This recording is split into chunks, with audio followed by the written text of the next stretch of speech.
this evening, or whenever you're watching this video here on the College Huddle. Make sure you give us a thumbs up, like the video if you don't mind, subscribe to the channel if you haven't already. Thank you to so many of you who've subscribed to the channel the last 2 weeks. Best 2 weeks we've had since we began the College Huddle YouTube channel back in the summertime, and we appreciate all of you who find the value in what we do here. Of course, we'd love to know what you think about what we think down in the comments section below. This isn't going to be an easy video to make. It's going to feel like I'm piling on, but there's a very specific reason why I'm making this video. So I have spent the past several hours reading social media comments from the Penn State fans after yesterday's shocking loss to UCLA. And yes, I use those words, shocking. And let me stress this, I'm not a Penn State fan. I'm a fan of college football first and foremost. In fact, if you do some research on me, you'll find out that I'm a fan of your rival Penn State fans.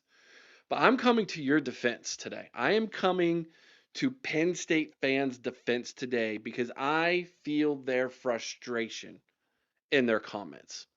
I spent several hours just doing nothing but reading through the 2.7 thousand comments made by Penn State faithful on the official Penn State football Facebook page.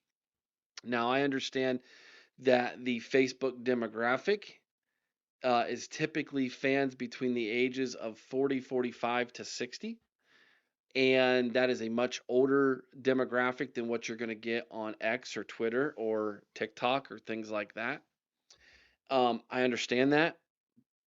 And so you typically see a little bit more of a forgiving fan base or desperate fan base on Facebook.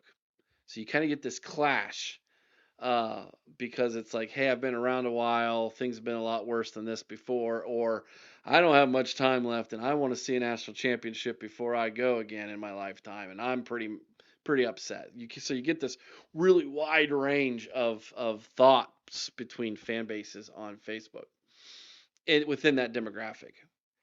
It was overwhelmingly negative towards James Franklin, and rightfully so.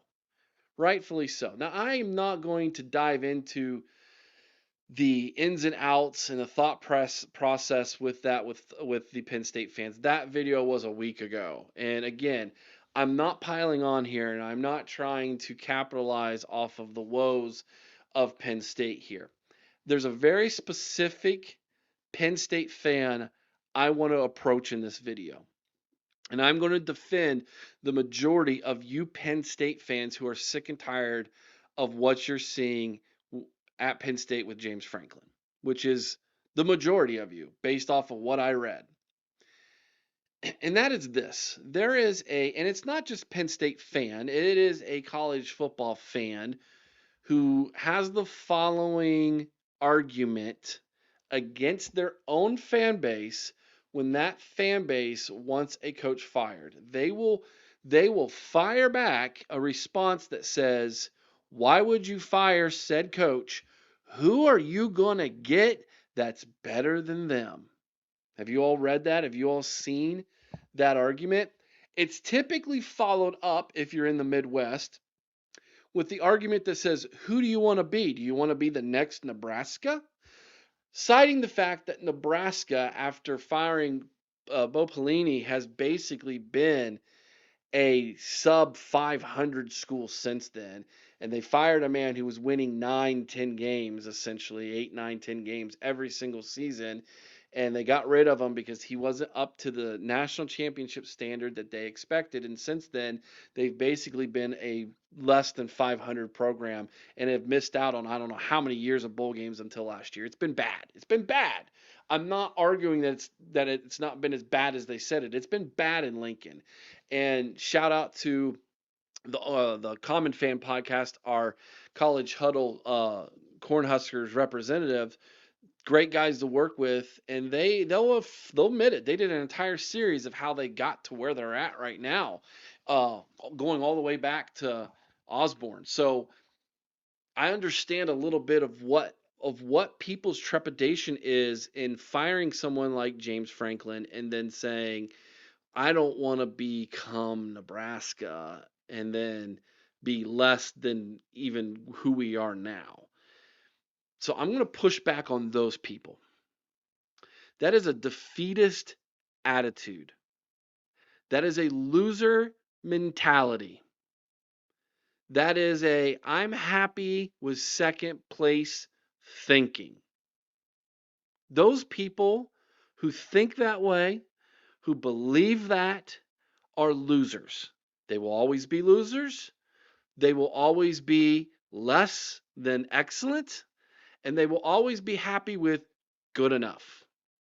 This country, by the way, is in a serious epidemic of that kind of thinking right there. Good enough. It's good enough. If we had our forefathers thought, it's good enough, we wouldn't be here today, folks, because they didn't have a defeatist attitude. They had an attitude of excellence. They had an attitude that says we will strive for perfection. If we don't get it, as long as we strive for it, we're going to be close enough to where we're going to be better than everybody else. We won't be second place. We won't have that's a just good enough attitude. And that's the kind of attitude you have if you say, who you're going to get that's any better. That's a defeatist attitude. Isn't the whole idea, isn't the entire concept of playing a sport to win the game? To quote the um, great prophet, you play to win the game. That's why you play the game. You don't play it to be, well, we were just almost good enough. Golly shucks. No, you play to win the game.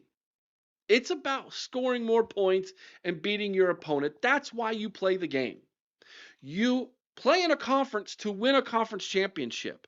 You play college football to strive to become a national champion. And if you're going to play football at Penn State, who have a seating capacity of over 105,000 people in Beaver Stadium, you don't play good enough.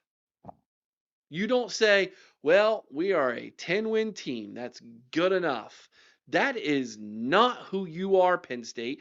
And so for the fans who say, no, we are not going to accept that attitude, pat on the back to you. Pat on the back to you. You shouldn't accept that. You shouldn't accept that. Why should fans lower their standards in order to accept the inability of coaching staffs and programs of achieving their goals?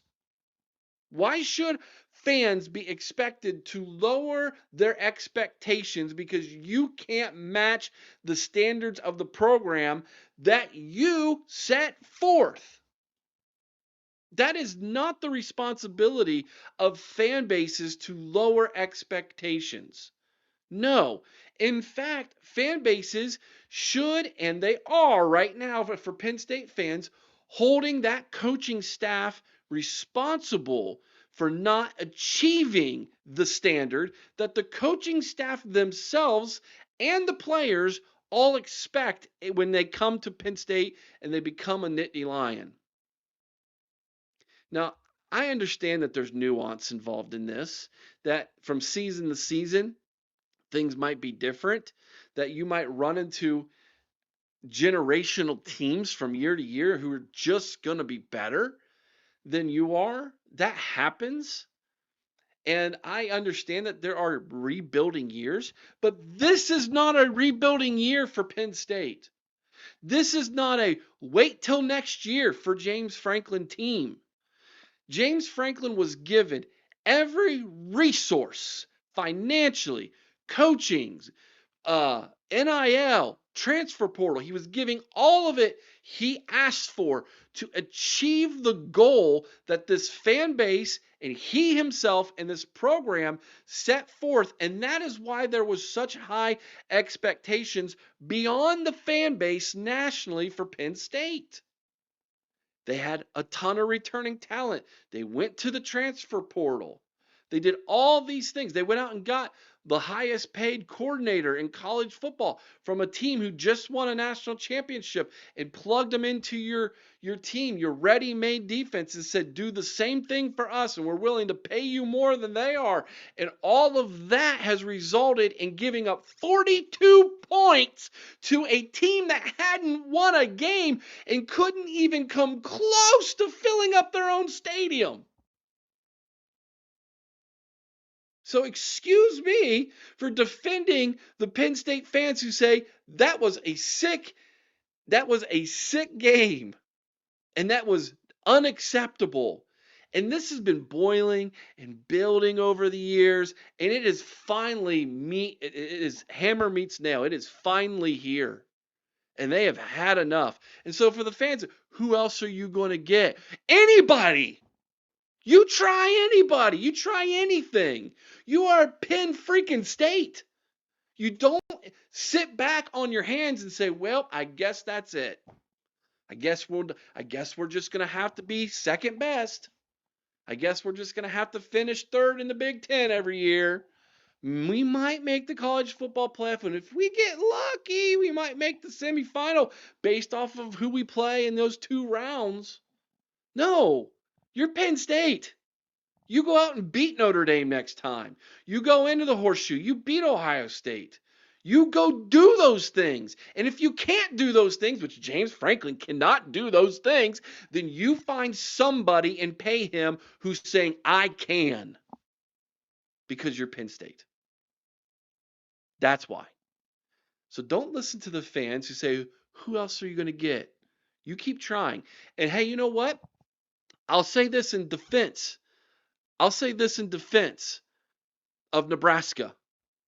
Yeah, they've fallen on hard times. Yeah, they're struggling. But at least they keep trying. At least they're willing to fire someone and hire somebody new and give them a shot. And they're going to keep trying because they're Nebraska and they believe they can climb back to who they were. And there's a lot of unforeseen things that they're trying to fight against right now when it comes to recruiting and things like that. But you know what? Hats off to their fan base for never giving up on them, for believing in them, and for keep trying. And they hold their coaches to a standard. And you might say that's an unrealistic standard, but at least they're trying. Penn State, if you wave the white flag, that's your color. You wave the white flag now and say, well, I guess we're just going to be stuck with James Franklin for the foreseeable future and win 9 or 10 games, I guess. How in the world can you go into each season and say, boy, I'm excited for college football this year. I'm excited for Penn State football this year. You won't be. And you know you won't be. And you know what? Hats off to the fan base who say, no, we're sick of this. To the Penn State fans who say, we're done. Fire them. Get rid of them. You make them walk home type of attitude that I was seeing yesterday online. At least you are holding them accountable to the standard of your program. So don't apologize for that. You keep holding firm on that standard. You keep demanding from your athletic department a higher standard when it comes to excellence on the field, because you're Penn State and you deserve that. Let me know what you think about what I think down in the comment section below. I know that this is kind of a pet peeve of mine. It's something I fight in fan bases all the time, and it was definitely prevalent yesterday amongst the Penn State fan base. And I would love to know your thoughts on that topic. Let me know what you think. Please like the video. And if you haven't already, subscribe to the channel. If you've watched multiple videos on this channel and you haven't subscribed yet, come on now. Do us a favor, man. Do us a solid. Subscribe to the channel. Let's continue to grow here at the College Huddle. And make sure you go over to the website, thecollegehuddle.com. Check out the website. Go check out our Penn State representative, the Nittany Boys over there, man. The Nittany Blues podcast. Great podcast. You're going to love them. Make sure you check them out. Penn State fans, I need to hear from you, man.